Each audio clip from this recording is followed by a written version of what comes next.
Welcome back everybody to another update video, and yeah, we've got a fair few films to look at today. We've got 1, 2, 3, 4, 5, 6, 7, 8, 9, about 13 films I think, if I've counted right. So yeah, most of these are 4K, and yeah, because 4K, again, like I have said in previous videos, are getting cheaper and cheaper. There's a lot of deals on at the moment. On Zavvi, for instance, it has 3 for 30, and I think even HMV has that kind of deal going on as well. Obviously, the more modern ones or the more newer releases of older films are a little bit dearer, so you might find them for like 2 for 30, but still, even £15 for a 4K is still a reasonable price. And yeah, we'll take a look at them first. So yeah, first of which is Fury. Now, I remember enjoying this a hell of a lot back in 2014, so hopefully it's still as good as it was when I first watched it 7 years ago. But yeah, really good cast. You got Brad Pitt, you've got Shia LaBeouf, you've got Logan Lerman, Michael Pena, John Bernthal, Jason Isaacs, and Scott Eastwood, and directed by David Ayer. And yeah, really good World War II film. Not my favourite from that, that era that has been replicated many times in films, but yeah, definitely one of my favourite more modern ones. And yeah, certainly has some really good visuals and action scenes going for it. And yeah, the next one is a Western, 3:10 to Yuma, which is a remake, but still, I never felt like it came across as a remake. I certainly didn't know it was one until I researched this film more after watching it. But yeah, great cast. You got Christian Bale and Russell Crowe, and from the director of Walk the Line at the time, but he also eventually went on to do Logan, which was superb. And yeah, this is easily one of my favourite more modern westerns. And yeah, like True Grit, I haven't seen the remake, but the original, but yeah, still a fantastic film in its own right. And yeah, one of the newer re-releases of an older film has been Cliffhanger. This came out in 2020, and yeah, really nice release. This is, unlike other ones where you don't really bother doing much with them. They've actually printed on both of the discs, so they're not plain or anything like that. And yeah, as you can see, it says brand new restoration. It also said that for the Blu-ray, which actually looked fairly good, but I'm hoping the 4K can look even better. And yeah, this is easily one of Stallone's best action films.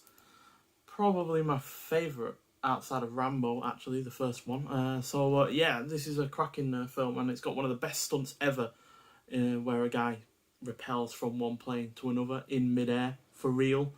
It was so dangerous that they actually paid the guy $1 million to actually do it, and yeah, looks spectacular even to this day.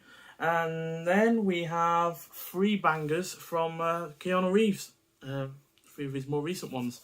First of which is John Wick. Now, I have this already on Blu-ray, but I thought it was a high time to get upgraded to a 4K, especially since I already have the third one on 4K in a steelbook form. So yeah, really good film. This is the film that I feel reignited Keanu Reeves' career after a bit of a downturn after the Matrix films. So yeah, really good film. And naturally, since I've now got the first and the third one on 4K, I have bought the second one as well. So yeah, both of which have replaced their original Blu-rays. And yeah, nice slipcover on it if you're into that kind of thing, but it is still, at the end of the day, the same artwork that is on the actual disc itself. So yeah, it's nothing particularly special, but yeah, I actually prefer the second one to the first one. I'm not sure, but I think I might even prefer the third one to both of these. So yeah, it is a series that has gone from strength to strength, quite frankly, even though obviously the world has expanded and it's gotten more complex, but not in a way that feels like it's just been tacked on. It feels like it's actually part of that world. And yeah, I'm really looking forward to the fourth one. I hope they've not messed it up by going a bit too far with so many sequels. But yeah, and yeah, finally from Keanu Reeves we have The Matrix. Now, I have heard mixed things about this 4K release in terms of the way that the colour grading has been done and etc. But I have also read stuff about it that has made it seem amazing. So yeah, I am looking forward to seeing this again. Nice slip cover that is actually different to the box artwork. As you can see, Chase the White Rabbit. And yeah, an amazing film. Probably my second favourite Keanu Reeves film. I do on the whole prefer Speed, just because that's a bit more of an old school action film, but you can definitely see how The Matrix revolutionised action and action scenes themselves. Because, yeah, Speed is a more old school film in terms of its action. You know, you've got Keanu Reeves up against Dennis Hopper, so it's not particularly a fair fight when they actually do come together. Whereas with The Matrix, yeah, every fight scene feels like it's going to kill whoever's in it. So, yeah, and yeah, the special features are split between the film itself on Blu-ray, because there's a lot of them. There's well over 3 hours of extras. You've got a written introduction by the Wachowskis. You've got philosopher's commentary, critics commentary, cast and crew commentary, and composer commentary. So a lot of commentaries there. So you'd have to watch it a fair few times to get through all of that. But yeah, fantastic film, and I remember seeing that at the cinema, I think in 2019, to celebrate its 20th anniversary, and that was an amazing experience. So yeah, looking forward to seeing it on 4K. And the last 3 4Ks that I have got are The Shape of Water, which is again one of my favourite films of the last few years, and one of my favourites from Guillermo del Toro. I think I might prefer Hellboy 2 or Pan's Labyrinth a little bit more, but this is still a great film, and yeah, still makes me theorise whether or not this is actually a part of the Hellboy world, because the amphibian looks a lot like the amphibian in the Hellboy film. So yeah, cracking film though. Not much extra though with it, just blank discs for both the 4K and the Blu-ray, but yeah, well deserving of Best Picture winner. And yeah, got a great performance by Sally Hawkins and Michael Shannon and Doug Jones, and Michael Stolberg are also pretty good, as well as Octavia Spencer. So yeah, overall great film. And second to last, Blade Runner, the final cut. I've had Blade Runner 2049 now on 4K for a while now in steelbook film, so I thought may as well get the 4K version of the original, especially since this is also a really, really good film. I do prefer 2049 on the whole, and that might be a bit of a controversial opinion, but yeah, this is still a great film in its own right, and yeah, definitely set a lot of trends in terms of sci-fi films. And finally, the newest release, not just in terms of when it was released, but also in terms of being the newest film here, and that is A Quiet Place Part 2. Now, this is what I call the perfect sequel, because no, it's not actually better than the original, but it is just as good, and does plenty with the world in terms of expanding it. And yeah, it's got really good performances from Emily Blunt and Cillian Murphy. But again, nothing spectacular in terms of the discs. They are just blank, which I think is a little bit lazy. They could at least just put something on there. But yeah, regardless, still a cracking film, and yeah, does a great deal with its the premise that was set up in the first film. And finally, we have a couple of films from Indicator and then a few from Eureka. So yeah, the first one from Indicator is Ministry of Fear from Fritz Lang. Now, this isn't his best film, but it is still a cracking film nonetheless. And yeah, Ray Milland puts in a really good performance.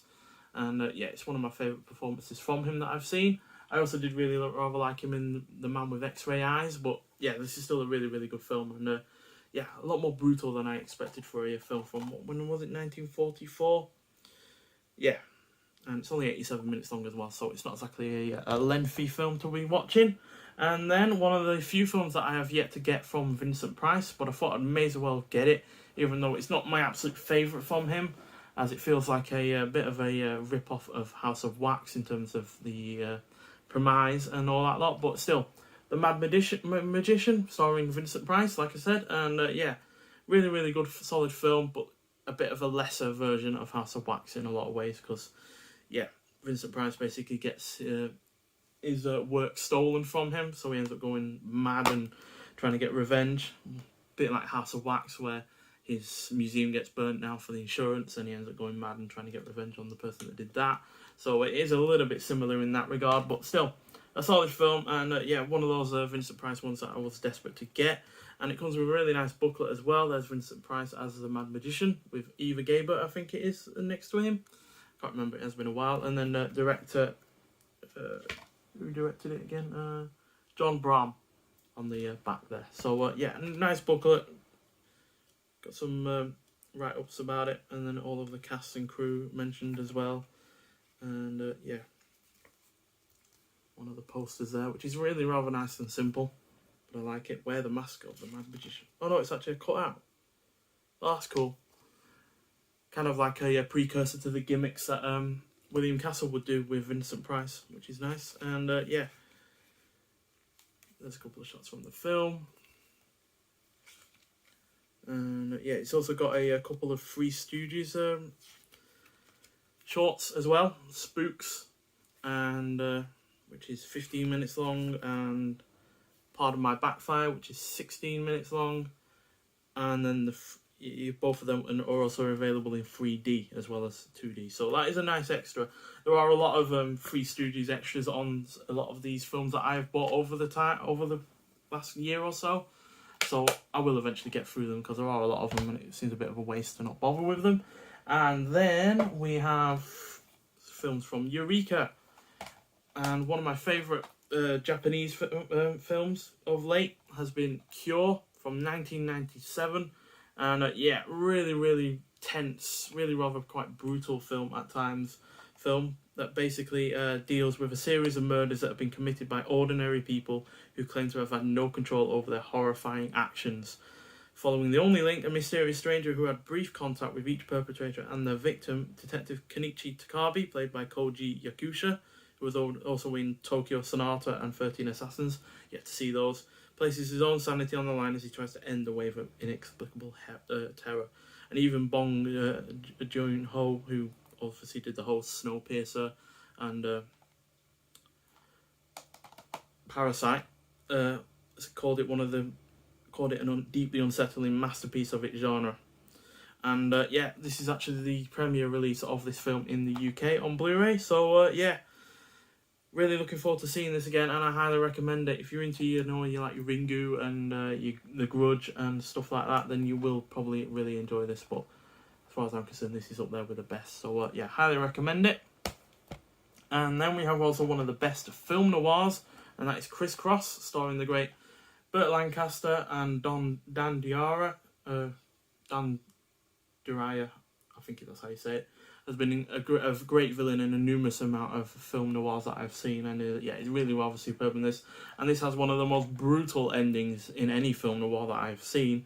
And yeah, it's also directed by Robert Siodmak, I can't say his name, but yeah, he's also done a great many directorial efforts that I've enjoyed. And yeah, it's only 88 minutes long, and yeah, it's a superb film, and yeah, highly recommend it. I'm a massive Burt Lancaster fan, so yeah, it's another great film in his anthology. And finally, one of the newer releases from Eureka is the really rather spectacularly weird Prophecy from 1979.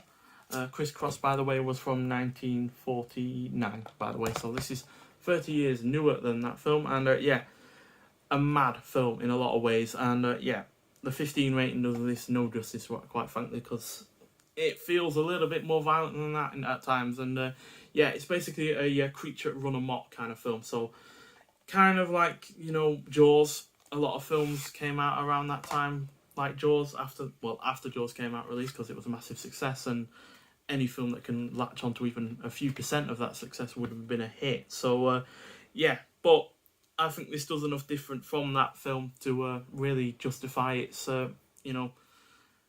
4-star rating that I've given it, quite frankly, because yeah, it's got really good environmental themes about Native Americans being displaced from their homelands and stuff like that, which is really nice to see. The art slip card itself is an exclusive one as well, so it's really rather nicely done. And yeah, that's the original box art, by the way, which is quite terrifying. But yeah, this has one of the best kills in any film that I have ever seen, quite frankly. And it's such an iconic death scene that they've actually put part of it, in fact, on the booklet that comes with it. Now, if you've seen this film, you know exactly what this is referencing. And if you haven't seen this film, and you're not that bothered about watching the film itself, then basically search Prophecy Sleeping Bag Death and just observe the madness, because yeah, it is a death that came literally out of nowhere. We really wasn't expecting it, and it was that out of the blue that I not only found it terrifying but funny at the same time. And I still find it funny even now after watching it several times after watching the film originally. So yeah, it's got a decent cast as well. You've got Maggie Verne, Talia Shire, Robert Foxworth and Ahmad Asante.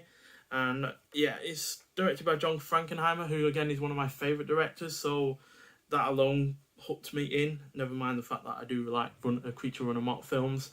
And yeah, solid film, not as good as yours inevitably, and yeah, it does feel a little bit like a rip-off at times, but still a really solid film. And yeah, easily one of my favourites of this year so far that I've seen. And yeah, it also got a rather good score as well by Leonard Rosenman, which yeah, is one of the best of this kind of genre. So yeah, that's a lot of films that we've looked through today, and yeah, there's even more to come as well actually, because I have a box set that has just arrived with this lot that I want to do on its own, because it's got 6 films and it needs its own video really.